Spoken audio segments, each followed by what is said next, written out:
아들을. 엄마, 오늘 하루는 어떻게 보내셨어요? 지난번 얘기했던 추석 여행 계획은 다 세우셨나요?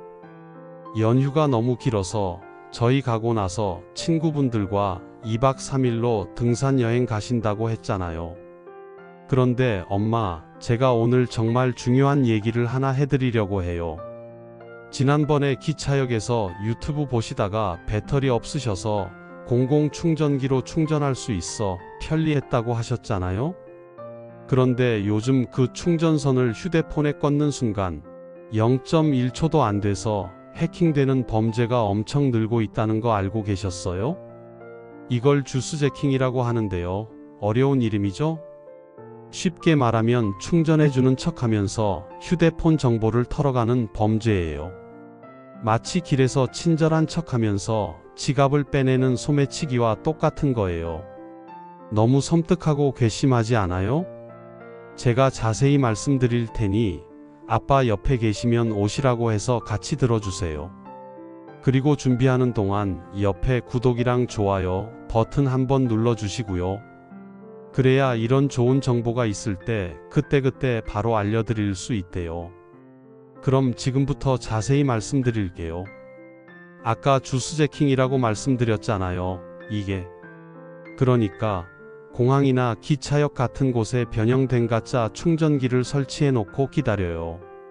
그리고 누군가 휴대폰을 꽂으면 전기는 조금씩 주면서 동시에 휴대폰 안에 있는 중요한 정보들을 몰래 털어가는 거죠. 마치 엄마가 목마를 때 누군가가 시식해보라면서 시원한 음료를 주면서 목 축이는 동안 뒤에서 가방을 터는 것과 똑같은 거죠. 어떻게 이런 일이 가능할까요? 우리가 휴대폰 충전할 때 쓰는 USB 선을 보세요. 이 선 안에는 전기가 흐르는 선도 있지만 정보가 오가는 선도 들어 있어요. 쉽게 비유하면 우리 집 수도관 같은 거예요. 물이 흐르는 큰 관도 있지만 그 옆에 가스관도 함께 묻혀 있잖아요. 핸드폰 충전선 단자의 작은 구멍에도 마찬가지로 전기 흐르는 길과 정보가 오가는 길이 함께 들어있는 거예요. 나쁜 사람들은 이걸 이용해서 핸드폰 안의 개인정보를 털어가거나 아니면 핸드폰을 자기 마음대로 조종할 수 있도록 악성 코드를 넣어 놓는 거예요. 그게 해킹이죠. 더 무서운 건 이게 눈에 보이지 않는다는 거예요. 휴대폰 화면에는 정상적으로 충전된다고 나오거든요. 그래서 피해자들은 당하고도 한참 뒤에야 알게 되는 경우가 많아요. 그럼 실제로 어떤 피해가 발생하는지 제가 알고 있는 사례들을 말씀드릴게요. 정말 소름 끼치는 이야기들이에요. 부산에 사시는 김씨 할아버지 이야기부터 해드릴게요. 제주도 여행을 가시려고 김포공항에 일찍 도착하셨대요. 기다리는 시간에 휴대폰으로 날씨를 확인하시다가 배터리가 부족해져서 공항에 있는 무료 충전기에 꽂으셨죠. 30분 정도 충전하고 제주도에 잘 도착하셨는데 이틀 후에 갑자기 카드사에서 전화가 왔어요. 고객님, 서울에서 명품 가방을 40만원어치 결제하셨는데 맞으신가요? 라고요. 김씨 할아버지는 깜짝 놀라셨죠. 분명히 제주도에 있는데 어떻게 서울에서 결제가 될 수 있냐고요. 알고 보니 공항 충전기에서 카드 정보가 모두 빼내어진 거였어요. 다행히 카드사에서 이상 거래라고 판단해서 막아줬지만 정말 아찔한 경험이셨다고 하더라고요. 그 다음은 서울역에서 있었던 일이에요. 어떤 아주머니가 경주 여행을 가시려고 KTX를 기다리면서 역 대합실에 있는 충전기를 사용하셨어요. 충전이 끝나고 경주에 도착해서도 별일 없었는데 그날 저녁에 따님한테 전화가 왔대요. 엄마, 왜 갑자기 돈 빌려달라고 문자를 보내셨어요? 그것도 모르는 계좌로 송금하라고요? 알고 보니 해커들이 아주머니의 메신저에 들어가서 연락처에 있는 모든 가족과 지인들에게 보이스피싱 문자를 보낸 거였어요. 급한 일이 생겨서 100만원만 빌려줘. 이 계좌로 보내주면 되라는 내용이었죠. 다행히 따님이 이상하다고 생각해서 바로 전화를 주셨지만 만약 늦었다면 가족들이 피해를 입을 뻔했어요. 아주머니는 내 휴대폰 때문에 가족들이 사기를 당할 뻔했다며 정말 속상해 하셨다고 해요. 경부고속도로 천안휴게소에서도 비슷한 일이 있었어요. 김모 할아버지가 부산으로 가시는 길에 휴게소에서 휴식을 취하시면서 휴게소 내 충전 코너에서 휴대폰을 충전하셨어요. 충전 중에 갑자기 휴대폰에서 보안 인증이 필요합니다라는 메시지가 떴어요. 그리고 은행에서 보내는 것처럼 보이는 인증번호 입력 화면이 나왔죠. 할아버지는 평소에 인터넷 뱅킹을 자주 사용하셔서 별 생각 없이 인증번호를 입력하려고 하셨어요. 그런데 다행히 옆에서 지켜보던 다른 승객분이 할아버지, 그거 이상해 보이는데요? 라고 말씀해 주셔서 깜짝 놀라서 충전선을 뽑으셨다고 해요. 나중에 은행에 확인해 보니 그 시간에 할아버지 계좌로 이체 시도가 여러 번 있었다고 하더라고요. 은행 보안 시스템에서 막아줘서 다행이었지만 정말 식은땀이 났다고 하셨어요. 제주도 한 호텔 로비에서도 이런 일이 있었어요. 어떤 사업하시는 분이 체크인하고 나서 로비에서 휴식을 취하시면서 로비에 비치된 충전기를 사용하셨어요. 충전선을 꽂자마자 휴대폰 화면에 이 기기를 신뢰하시겠습니까? 라는 팝업이 떴어요. 그 사장님은 호텔에서 제공하는 거니까 안전할 거라고 생각하시고 예를 누르셨죠. 그날 밤 사장님의 카카오톡으로 친구분들에게 이상한 메시지들이 보내지기 시작했어요. 안녕하세요. 좋은 투자 기회가 있는데 관심 있으시면 연락주세요 라는 식의 사기성 메시지였죠. 다음날 아침에 친구분들이 어제 이상한 메시지 보내셨는데 계정이 해킹당하신 건 아니세요? 라고 연락이 와서야 상황을 알게 되셨어요. 결국 메신저 비밀번호를 바꾸고 친구분들께 일일이 사과 연락을 드려야 했다고 해요. 마지막으로 서울 강남의 한 카페에서 있었던 일이에요. 어떤 여사님이 손자와 함께 카페에 앉아서 테이블에 있는 충전기로 휴대폰을 충전하고 계셨어요. 충전한 지 10분 정도 됐을 때 갑자기 휴대폰이 뜨거워지기 시작했어요. 그리고 평소보다 배터리도 빨리 닳고 데이터 사용량이 폭주하는 걸 발견하셨죠. 손자분이 IT 관련 일을 하셔서 휴대폰을 확인해 보니 연락처, 사진, 메시지 등 모든 개인정보가 외부 서버로 전송되고 있었어요. 마치 휴대폰 안의 모든 내용물을 다른 곳으로 복사하고 있는 상황이었죠. 다행히 빨리 발견해서 전송을 차단했지만 이미 상당량의 개인정보가 유출된 상태였어요. 여사님은 내 평생의 모든 기록들이 모르는 사람 손에 들어갔다고 생각하니 너무 무서웠다고 하셨어요. 어머니, 제가 왜 하필 추석 연휴 전에 이 이야기를 해드리는지 아시겠죠? 이번 추석은 정말 특별해요. 10월 3일부터 8일까지 7일 연휴인데 여기에 9일 하루만 휴가를 내면 무려 11일을 연달아 쉴 수 있거든요. 그러면 어떤 일이 벌어질까요? 전국적으로 엄청난 대이동이 시작되죠. 고향 가시는 분들, 여행 가시는 분들, 가족들과 시간 보내시는 분들로 공항, 기차역, 고속도로, 휴게소가 발 디딜 틈이 없어져요. 특히 어르신들은 긴 이동 시간 동안 휴대폰으로 뉴스도 보시고 가족들과 연락도 하시고 사진도 찍으시니까 배터리 소모가 평소보다 훨씬 많아지죠. 그래서 자연스럽게 공공충전기 사용이 평소의 5배에서 10배로 늘어나요. 바로 이때를 노리는 게 범죄자들이에요. 실제로 경찰청 통계를 보면 명절이나 긴 연휴 때 이런 사이버 범죄가 평소보다 3배에서 4배 증가한다고 해요. 왜냐하면 많은 사람들이 경계심이 느슨해진 상태에서 공공충전기를 사용하거든요. 범죄 조직들도 이걸 알고 있어서 연휴 전에 미리 공항, 기차역, 휴게소 등에 가짜 충전기를 설치해 놓고 기다려요. 마치 고기잡이를 할 때 물고기가 많이 모이는 곳에 그물을 치는 것과 똑같은 원리죠. 특히 엄마 같은 시니어분들을 노리는 이유는 상대적으로 보안 의식이 약하고 한 번 당하면 피해 규모가 크기 때문이에요. 시니어분들의 휴대폰에는 오랜 시간 축적된 연락처, 사진, 그리고 중요한 금융 정보들이 많이 들어 있거든요. 그래서 이번 추석 연휴는 정말 조심하셔야 해요.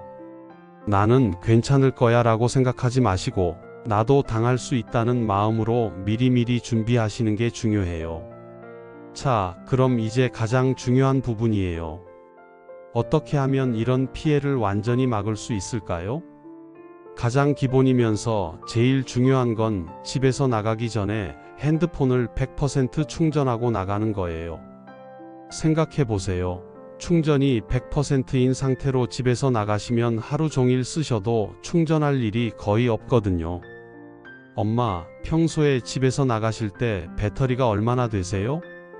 혹시 50%나 60% 정도 되면 이 정도면 괜찮겠지 하고 그냥 나가시는 건 아니세요?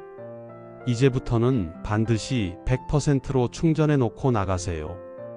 100% 충전된 휴대폰이면 유튜브도 보시고 전화도 하시고 사진도 찍으시고 내비게이션도 사용하시면서 하루 종일 쓰셔도 저녁까지는 충분해요.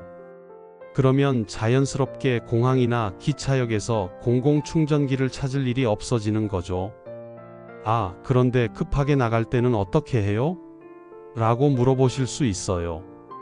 그럴 때는 집에서 5분에서 10분만 더 충전하세요.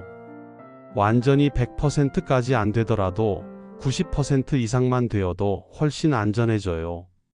우리 동네 문구점 사장님 얘기를 들어보세요. 73세이신데 원래 핸드폰 배터리 신경 안 쓰고 60%나 70% 정도면 그냥 나가셨어요. 그래서 시내 나가시면 항상 어디선가 충전해야 했거든요. 카페에서도 충전하고 은행에서 일 보실 때도 충전하고요. 그런데 집에서 나가기 전에 항상 100% 충전하고 나가는 습관을 만드시니까 하루 종일 밖에 계셔도 충전할 일이 없어졌어요. 이렇게 간단한 걸로 이렇게 편해지네 하시더라고요. 공공충전기 걱정도 없어지고 배터리 걱정도 없어지고 일석이조였던 거죠. 집에서 충전하는 건 100% 안전해요.